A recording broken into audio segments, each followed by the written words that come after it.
okufuna emirembe n'obwenkanya mu buwenge wano n'ondaani ye. Londa Kajubi Dennis. Ate Kajubi Dennis yesimbye okubwakiye. Kansala LC5.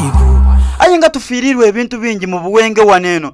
Kajubi Dennis ajja kuba bituukiriza. Agenda kugezako kulete kulaakulana. Ayinza okulankulanya ng'ajja kulankulanya bakaire bonka abavubuka be. Abavubuka agenda kuba kulaakulana. Kati lwaki ekibuga kyaffe kiba tekikulankulana nga ate twalonda abakulembeze? N'abakulembeze beene mulimu abagwagwa. Muna wandiba mutuufu. Kati we wazuula ote Kajubi Dennis? Nze ndi muntu wa bwongo. Muna tukooye ebibiina bino ebidi wawulira kino kibiina kino kibiina. Kati Kajubi Dennis aidire ku kibiina kye kituufu. Otya kiye wenna nkobere ekibiina kyene kyaidiremu. Wapipapawa.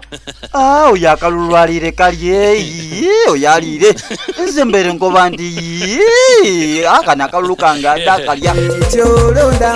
Zaigwe mubuna ndi muli wanguzi munje mpola. Ompekiye. Nze ndekera okulya enguzi. Oleka wena.